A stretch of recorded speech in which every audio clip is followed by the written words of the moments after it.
This is the Average to Savage podcast with Paul Guarino. Everyone and anyone, athletes, celebs, and much more. What's up, everybody? Welcome back to the Average Savage podcast. Our special guest today is newly retired pro lacrosse player Greg Gurenlian. What's up, Greg? How's it going? Appreciate you coming on the show. Doing well. Thanks for having me. Appreciate it. Yeah, so I know you recently retired from pro lacrosse. Could you give me a reason why and why you thought this was the right time? Yeah, I mean, it was mostly family. Yeah. I have been on the road every weekend of the summer since 2006, and I've known my wife since then, and she's been a good soldier for years.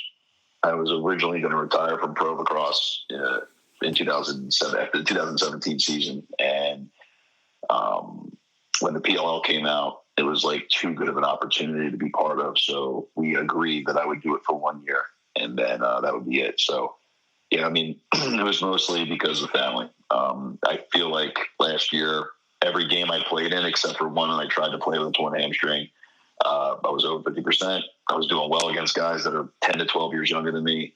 So felt like I still had plenty of juice left in the tank, but at some point you have to make decisions. And my son is now 3, and he's old enough where he realizes when I'm gone, and it's about time for me to be home a little bit more. So it was just the right time. Yeah, definitely. Now, I know you guys knew that you were retiring after 1 year. Did anybody else know? The PLL, and we knew inside the PLL. Okay. The deal was going to be that it was going to be 1 year, and then we were going to discuss like some kind of transition, which we're discussing right now. I'm still going to be part of the PLL, and I'm still going to help in some capacity. We're just trying to figure out exactly what I can be most useful doing. Gotcha. And then, going to the PLL, what did you think when Paul Rabil and crew started to found that, and in the first year, obviously was last year, right? Yeah, I heard rumblings of it. I know because I played with Paul in the other league, and then we played on Team USA together for 2018. So I remember him kind of raising money and talking to people, and we all knew it was going to be a thing.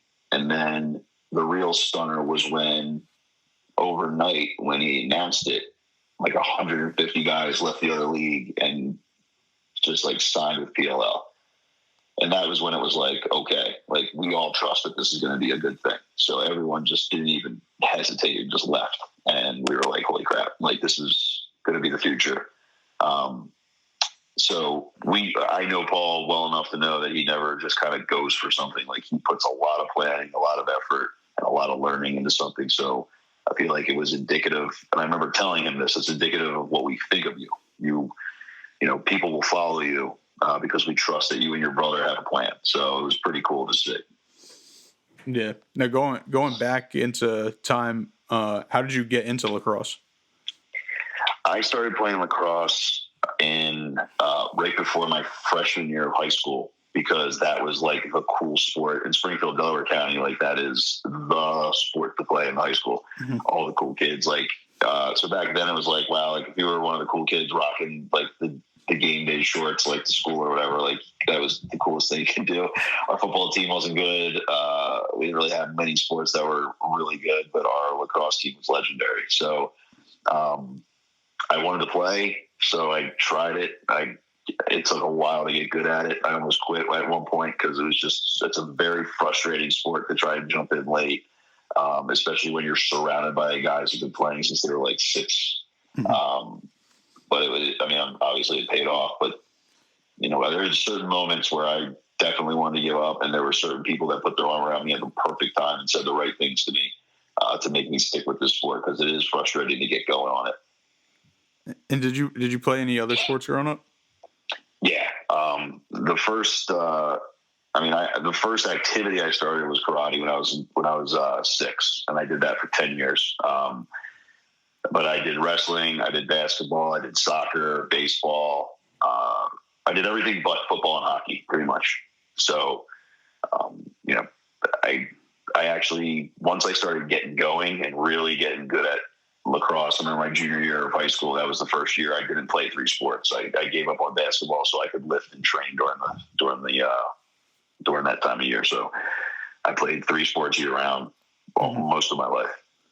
Yeah, going into that, do you think that helped you, like, in lacrosse instead of focusing on one sport? Because I know, like, that's kind of a big subject now. Like, should kids just focus on one sport, or should they play multiple sports growing up? You know what? It's so funny because no doubt that playing other sports helped me with lacrosse, but there's so many different types of people that play lacrosse. Mm-hmm. It's not like I just did the Notre Dame coaches convention this past weekend where there's over 200 Midwestern lacrosse coaches. And a lot of these guys come from football because it's still not quite hotbed like it is in East Coast. And they all say the same thing. They're like, man, I came over from football and I just love this game. And I just think it's just so cool how everyone wants to share information and, so many different types of athletes can play it. And that's what I hear all the time because, look, in basketball was the first sport to go for me because I was like, all right, I hit 6'1". That's as high as it's getting.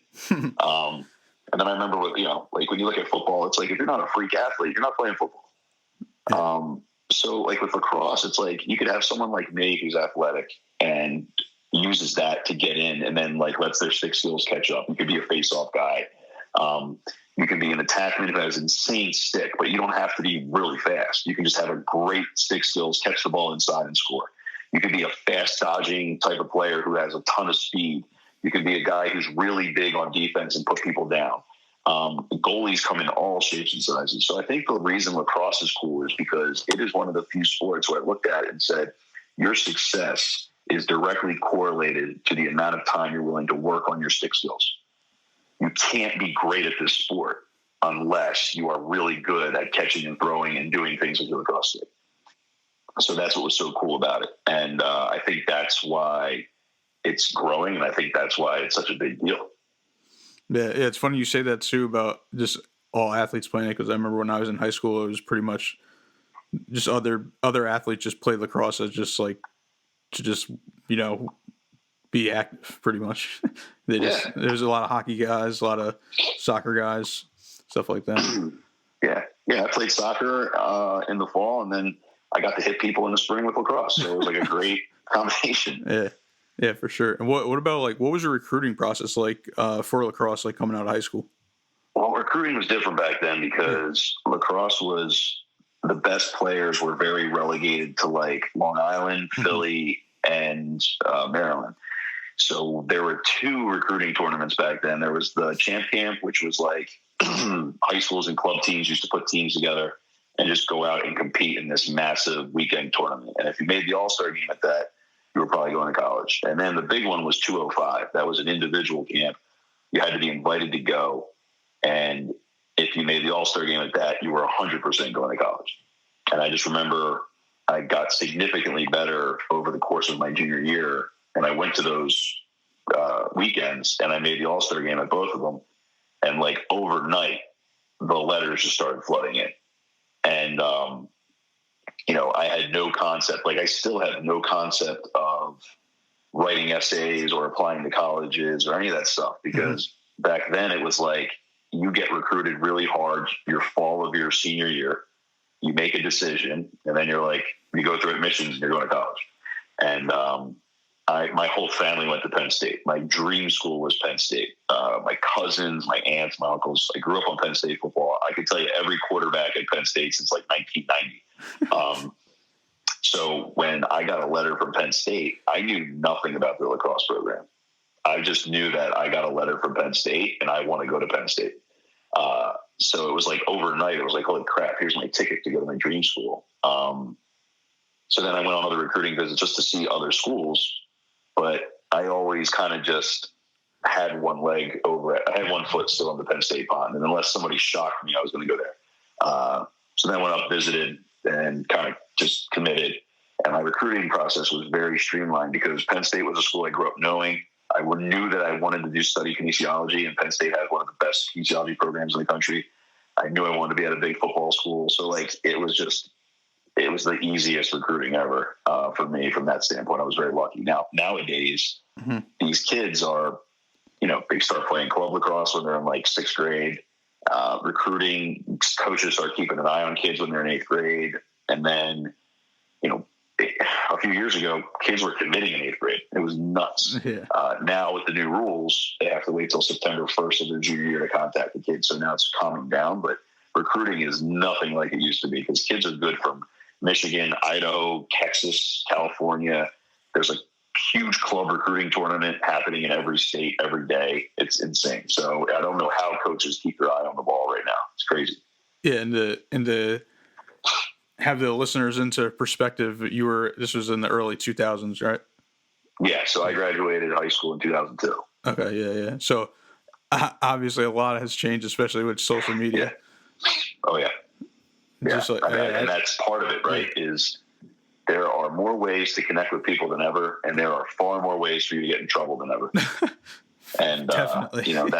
I think this generation that's kind of finishing college now, or just like, I would say this, the guys who are like 4 or 5 years out of school now, out of college, they were the generation, unfortunately, that like they were still new to the Instagram world and stuff, and they were the ones making the mistakes. And now talking to kids that are in high school now, like they've learned to be able to self-regulate themselves. Like they're like, I have 2 groups of kids. I got kids that are like, I go to a party and no one's allowed to have their phone out.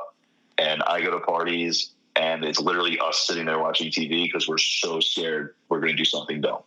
So the kids have like self-regulated themselves when they're looking at sports because they know I am one Instagram story away from my whole life going up in smoke. So it's nuts now. It's crazy. Yeah, it's actually funny you say that too because I'm like, this is I guess my 6th year out of college. So, but we didn't have like when I was a junior, senior. I think that's when Snapchat kind of like got big. But then we didn't have like Instagram stories or direct messaging, which would have been crazy. Yeah. So like, I can't even imagine what college must be like. I'm only I said, I'm only 6 years out. I can't even imagine. Like it's probably insane there. Yeah, I mean, I'm dating myself, but Facebook came out when I was a freshman in college, and I remember being like, "Hold up! Like we can talk to people in other schools," and like it was nuts. And then all of a sudden, I remember one day everyone woke up in a panic because they're like, "Parents are on Facebook. They open Facebook. Facebook's open to everybody now." You just see like, mom and aunts and uncles are all popping up on Facebook and everyone's purging their photos. And it was panic. Yeah. I mean, staying on the social media topic, I know you're huge on social media. That's actually how I discovered you personally. How did you have the self-awareness that you could build your brand on social media? It's funny. So when I got out of college, I went to college to be a strength coach, and I worked at Penn State for a year, and then I moved to New York City to try the private sector, and I started a company called Brolic Strength, and I had a full book of clients as a strength coach, and I remember I got off of Facebook during the 2008, I believe, election because I just had enough of people at that year. Everyone every 4 years becomes a political aficionado. So I just remember being like, I don't need this anymore. Like, I'm going to delete my account. And I was off from social media until Instagram started to really take off. And I remember a couple of my clients being like, you should get on this thing. It's good for business. It's free advertising. Because back then it was like you had to pay for everything. Yeah. So I just started keeping track of my clients. And around 2012 is when my career changed from playing lacrosse on weekends and being a full-time strength coach to the Face Off Academy came out. And my career on the field was really taking off, and I was becoming more of a full-time athlete. So I sold Brolic, and I moved into the Face Off thing, and I started gaining a lot of followers. And I remember my first real endorsement opportunity was with East Coast Guys, and they were killing the YouTube game back then. They were the first dudes in lacrosse to like do stick and equipment reviews, and their mesh was awesome. Everybody was using their mesh and their sticks. So I remember talking to them. I was like, look, like you guys have you have the biggest reach out of any company. Like New Balance, all of them had nothing on East Coast Guys because they understood it early. Yeah. So I got in with them, and my following just exploded. And as far as lacrosse terms, for a random, like a face-off guys were not popular positions back then. That was not a popular position. So for me to gain the following I had just by myself with nobody pumping my numbers for me, was huge. And I really understood the power of it very early on. And I think growing up in the Facebook era gave me the perfect combination of being cautious online, but also I was old enough where I was mature enough to handle it and then realize, like, okay, let's break the numbers down and see how I can, so it becomes a full-time job, as you know, right? Like, yeah, we bring kids in from from college, and we hire them as coaches. And I thought, like, kids just came out of college knowing this stuff, but you have to literally give them a crash course. Like, you don't post at 11 a.m. on a Tuesday when it's school year. You don't post something and then argue with people in your comments. Like, there's just certain rules that you have to, like, remember and learn so that you can apply it. And because this could consume you, as you know, like, social media can totally backfire on you. So, I had to learn it as I went, but now I consider myself pretty good at it. Yeah. I definitely had some talks with some guys I work with that I had to tell them, like, you're not supposed to put this on there, because I was like, if you ever blow up or when you blow up, like, someone could rip this and find this. And I mean, I think you probably saw a lot of athletes. I think every year on NFL draft day, they come out, something comes out, and I'm just like, this is crazy. I was like, yeah. And you know what? It used to be that the due diligence was done by the NFL, right, during scouting, because you're an investment. Mm-hmm. Now that due diligence is being done by everybody all the time. Mm-hmm. Like, people are trying to dig up dirt on everybody all the time. So any mistake you've ever made, people don't care if it was when you were 13. Yeah. And I say all the time, I tell my buddies, I'm like, could you imagine if every dumb thing that we thought we were able to throw out into the universe when we were like 12 years old? Like, we'd all be dead. Like, there's just no way. So it's a whole different world now. But if you use it correctly, it's a very valuable tool. You just have to understand, appreciate, and not take for granted the risks and I don't want to say the evils that are involved, but it is kind of the thing that's out there, right? Because people are trying to tear people down all the time. Yeah, I mean, that's why I think this next generation is going to be interesting, because, kids like maybe your age, your son's age, like, growing up, they're going to be growing up with full technology. So I think it could be like, this could probably be one of the smartest generations, or it could be, they might not be talkative to human interaction. So I don't know. Well, that's the thing. Yeah. The funny thing is, a comedian actually just said this. He said, who knew that the entire history of knowledge at our fingertips could make us stupider? Yeah. And it's crazy, because we do act helpless sometimes. Like, I'll post something and a kid will ask me a question that is literally the easiest thing to Google. Yeah. Oh, I love when I get the DMs and they're like, "What's your website?" I'm like, come on, it's in the yeah. I mean, that's the other thing. I just had another guest on, and I was like, "Oh, what's your email?" And then I was like, "Oh, wait, never mind. I could just check your thing right there." And he's like, "Yeah, that's why." He's like, everything's out there, and people aren't checking. It's like because everyone always asks me sometimes, like, how did I get this person? How did I get it? I'm like, I literally just message them, DM them. Sometimes their emails in the bio. Just, that's how I got you. Yeah. Just DM every proper person who's doing what they should be doing online has their contact, like the way they prefer to be contacted, somewhere in their bio. Yeah. So, yeah. Exactly. And going back to Penn State, what was your overall experience like there? It was the best thing ever. Like, Penn State was the best place on earth. I loved it. I mean, we did it right, man. For me, it was the perfect blend of, being a Division I athlete, being, having the freedom to kind of do your own thing. Penn State wasn't, 2019, 2020 Penn State back then. We were like a ranked 11 to 13 team every year, but we had the space to kind of like, have our fun, but we had to go to work when it was time to go to work. And, obviously the class experience was amazing. I learned so much. My mentor, who was our strength coach, Brad Pantel, was the best. So all the connections, I actually went back last year to Alumni Weekend, and I remember they asked me to speak, and I was talking about my career on the field, my job, my wife, all the best things in my life I got from Penn State. So, it's a real It turned out to be exactly what I expected it to be. And right now, it's got to be fun. The football team's doing well. The basketball team's doing well. The lacrosse team's ranked number 1 in the country. So if you're a sports fan, and the wrestling team is still a juggernaut, so like it must be fun. But it was a perfect school for me for sure. Yeah, and you mentioned before you were working right out of Penn State before you went into pro lacrosse. Yes, I wanted to study kinesiology, but I wanted to be phys ed. I had like the coolest gym teacher ever, Miss Purvis, in high school. She was the coolest, and I was like, man, she has the best job ever. Like, this is so cool.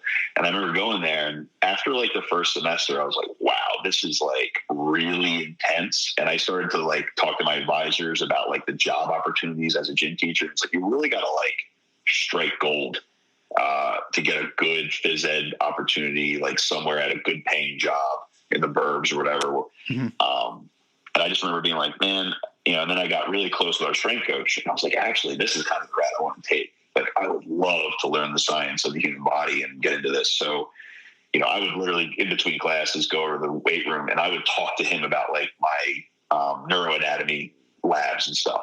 And it was so intrinsic to me. I loved everything about it. So that's after I graduated, he hired me immediately, and I was going to become a grad assistant. I wanted to get my master's. And then it was just tough because you're not making any money. You're basically, this is your 5th year on campus, and, I'm bouncing at the bar until 3 a.m. and then I'm going to work at 5:30 and I'm there until 2. And then like, you just can't keep it up. So at some point you have to decide, like, do I need to go make money? So I took the chance and went to New York, and it worked out great for me. So, strength training was my first love for sure. And then going into, like, while you were in college, did you think there was a chance you could have a pro career? I mean, I'm assuming it wasn't as big as it is now. Yeah, you know what, man? I never knew. I never thought when I was in high school that I would be playing college lacrosse. And I never thought in college I'd be playing pro. Yeah. And even when I got to the pros, I never thought I'd be playing for Team USA. It's all happened. I've always never looked that far ahead. Yeah. And, I started getting really good after the only reason I got a shot at facing off my junior year for varsity, because I was like kind of like a man down guy or like a transitional defender, was because our starter got hurt. So I went out there 3rd game of the season and blew the doors off and then never looked back. So it happened out of nowhere that like within a few months I was becoming a college prospect. And then when I got to college, out of nowhere, my junior year, I blew up and just had an insane year. And then all of a sudden I get a note in my locker that the MLL wants me to bring me to the draft that year. So then I go to the draft, and my first game I get thrown in there and I have a good game. I have like 3 points. I go 7 for 13. And I'm like, I remember coming to the locker room like, holy shit, I belong here. Like, I'm a professionally level player. This is incredible. And then, after a couple of years of getting my feet underneath me, that's when I really took off. I blew my knee out in 2011. And after I blew my knee out, I remember sitting on the couch the entire summer, all bummed out. Like, man, I didn't realize how much I loved playing. Like, I just played on the weekends, but I think I could be really, really good at this. So I sat there and I actually applied what I know about biomechanics to the face-off position, and I created an entire training system. And when I came back after my rehab, I applied that to my next year, and I set every personal record. And I broke one of the ML records. Mm-hmm. So then I started training a couple kids, and then they started kicking butt. And then my records, I kept setting records. Every year I would beat my record. And I was like, man, like I could, and this is like, I figured something out. Like, I had this very important drive, and I didn't care about anybody else's stats or anything, but I had the realization that I could probably be as good as I could humanly be at something. Right. So like, you think about, regardless of what anybody else has done, but your own personal like ability and talent to be able to tap that out in something is what like became my obsession. So like, face-off became my full-on obsession of, I want to be absolutely as good as I can humanly be at this. And that's where everything just kind of went crazy. Gotcha. Yeah, I know you said you blew your knee out in 2011. So how were you motivated to come back from that? Honestly, it's because like I'm such a science nerd, and like applying, because I was still training. Like, you know, I would crush down to the gym. I would train my clients on one leg. The excitement of putting the system together really got me through that. Like every day, my wife, bless her soul, like she was, you know, we were just dating at the time, living together. She'd go to work, she'd come back, she'd take me to PT. Now, this is in New York City, by the way, where it takes forever to get 3 blocks anywhere, right? She would take me to the PT. I would sit there and be in absolute pain for an hour. She'd bring me back, fill my ice thing up, go back to work. And I would sit there and I would just hammer out this system. And I would just I was measuring everything. I was measuring the distance to the ball. I was measuring the angle of your hips towards the ball. And that really got me going. I started making some videos with my brothers on YouTube just to see what people's reactions were. So I couldn't wait to put that to full go, because I was hell bent. This is not how I'm going to stop playing lacrosse. I'm going to come back. So I blew my knee out. I tore my ACL. I tore my meniscus, and I had a microfracture.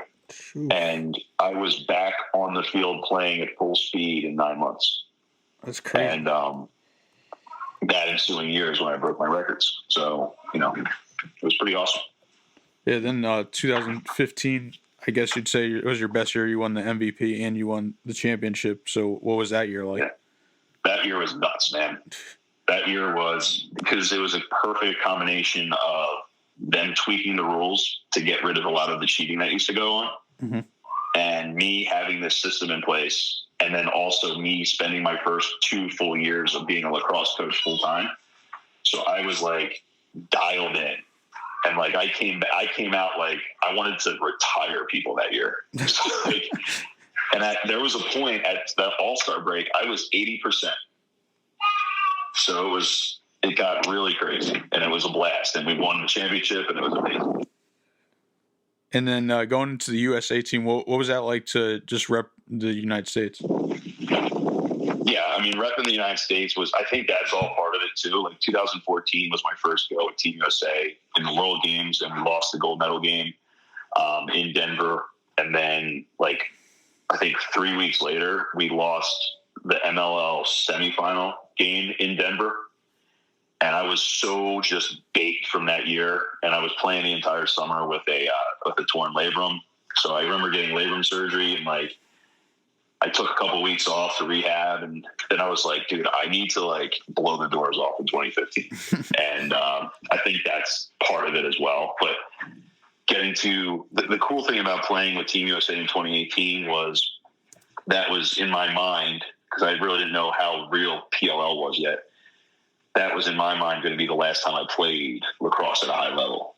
And not only did I get to play and win a gold medal, but I also got to play with Trevor, who was our first ever FOA protege. And he went on and broke every college face-off record. So I get to be on a team. He and I are the 2 face-off guys, and we're 12 years apart. And we've known each other, and now he works for us. It was a very cool experience for me. I loved it. It was amazing. And in your early years, did you have I know you had your own business, but were you working somewhere else too? Like a job in the off season? When I first moved to New York, I worked at Reebok Sports Club in the Upper West Side, which is now known as, it's an Equinox now, but that's where I started. And that's where I really started to understand the private sector of strength training, because it's nothing like college. So that's where that's what first gave me the first understanding of self-marketing and branding and stuff like that. So when I created Brawlic, it really made me understand what the pillars are of a successful business. And that's why when I sold it and we started doing the FOA, it was very easy for me to apply those things. And then I also had this social media tool with Instagram and stuff. And I was like, wow, I can do so much now with the knowledge I have from all that experience of building a brand already. Yeah. What advice would you give to a young player trying to get a D1 scholarship or trying to go pro? I tell everybody the same thing. so for instance, let's liken it to taking an exam, right? Your goal isn't to get an A in an exam. Your goal is to understand what you're going to be tested on so thoroughly that there's nothing that can knock you for a loop when you go in to take the test, right? So like if I want to take a test on the human body, the muscles of the human body, I'm not going to go into the exam wondering how many muscles I need to know. I'm going to go into the exam knowing every single muscle because I need to know that anyway. So I'm going to know the whole thing so that when I go to take the test, that's just an extra step. I know I'll do well in it. The same thing comes to when you're playing lacrosse or you're playing a sport and you want to play at the next level. Don't focus on, I want to play, who do I have to talk to play college lacrosse? No, your goal is to train and be as good as you can humanly be. Then everything else falls in place, right? Mm-hmm. Like if you go and you find out exactly who you need to talk to try to get a foot into a school that you want to go to, that doesn't help you nearly as much as it does by just going out, training hard, being a good teammate, and crushing people on the field. That's when the people come to you. So, it sounds very elemental, but I think people forget that. Like if you just go out and you do your thing and you work as hard as you can, like people will come to you. And it's the same thing in business. Like if you crush and you do your thing and you work as hard as you can at what you're doing and you don't care about what other people are doing, people will come to you for your business. So I think, when it comes to recruiting and stuff, that's important. The other part of it is, there is a realistic component of once I'm ready and I'm starting to get people reaching out to me from a recruiting standpoint, how do I organize it? But I tell all my kids, when I was in high school, my parents, this is the hardest thing for a lot of parents to understand. My parents were totally hands off. They're like, you want to go to college? All right, then go figure it out. You're getting recruited? I'm not going to tell you where to go to school. They expected me to do it, which I was all about. Mm-hmm. So my parents weren't, because a lot of times I tell parents, you're not going to get your kid recruited, but you can certainly get your kid unrecruited. So, if you call Coach Billy at Ohio State and you talk his ear off, you're probably just going to annoy the coach. The coach wants to see your kid play. He wants to know what your kid's like. He wants to talk to your kid. So, my parents were hands off. And I charted my whole thing out. Even though I knew I wanted to go to Penn State, it was like I charted every school, I ranked them, and then I literally listed their grades. So I was like, okay, is it a big school or a small school? I want a big one. So then I would rank that. Do they have kinesiology? Yes or no? And that's how you have to approach it. Because if you want to be a man and you want to go and you want somebody to invest money in you to go do something, then you need to act like a man, or a woman. But you have to be an adult about it. And that's what I tell athletes all the time. You have to take it very seriously because this isn't that team was on TV, so I want to be on TV one day kind of decision. This is you're 22 years old. You just graduated with a degree. Does anyone care enough to give you a job? That's what this is about. Right? Like I tell my lacrosse kids, I'm like, you're using the lacrosse stick to get you to a school that's going to get you a good job one day. This is not about trying to play on ESPN. So, maybe that's too much information, but I just feel very strongly about those parts of it. Nah, definitely good information. I mean, and like you just said, you met your wife at school too, right? Yes, she was a senior when I was working there. Yeah. Gotcha. Yeah, so like that's why it's crazy because how much college, when I talk to all of these athletes, how much college really does play a big role because like all the relationships they build from it. Yeah. And then going into your future now that you're retired, I know you said you have plans to working with the PLL. So, but what else besides that? Like what else do you do lacrosse-wise, I mean, my biggest, I'm a father, so I'm home during the day with Jax and I take care of him. And then this year we're going to open up some things. We're going to go full court press into kind of like we're creating more content than ever. Mm-hmm. So for me, my Beast Lab videos on YouTube, if you go to youtube.com/Greg Gurenlian, I have like countless videos of training and breakdowns and stuff for kids to learn from. And then First Class Lacrosse with Deemer class. Him and I are doing instructional videos on his platform, his subscription-based platform. We have our podcast, FOA podcast, Face-Offs and Friendships, that we're going to do monthly on YouTube and on the podcast app for Apple. And then hopefully things are in the works with the PLL, and, I'll be doing something with them on the social media front, breaking down more lacrosse stuff in the booth, breaking down some stuff for them on social media. But I do like the commentary stuff. I've dabbled in it in the past. I enjoy doing color commentary. So I'll be doing some more of that with Lax Sports Network and NBC. Yeah, that's awesome. You ready for some fun questions? They're going to go from average to savage. Okay, let's do it. How'd you get the nickname Beast? The Beast nickname was given to me in 1999 by my friend George as a joke, because I actually graduated high school at about 170. I gained about 10 pounds a year at Penn State, and but I didn't know how to catch and throw when I first started playing lacrosse, so I just ran around trying to earhole everybody. So all the older guys would yell "Beast" on the sideline, like as a joke, because I was this skinny kid trying to wreck everybody. So that's how I got it. What's your favorite song right now? My favorites, you know what? I'm going to be honest with you. I admitted it to my wife yesterday. Halo by Beyonce is my favorite song. What an absolute masterpiece. All right. What do you like to do when you're not training or playing lacrosse? I actually am a huge nerd in the sci-fi world. I love reading Warhammer, and I'm on my 51st novel right now with Warhammer 40K. I have no idea what that is, so I'll have to check it out. Yeah, man, it's so badass. You'd love it. No, I mean, I like Star Wars and sci-fi stuff, so I mean, maybe you would love this then, man. And then who would you want to do like you maybe haven't done with? Just lacrosse. We'll do a lacrosse one and then any sport. A physical jersey exchange with, I think TD Erlin when he's a rookie this year.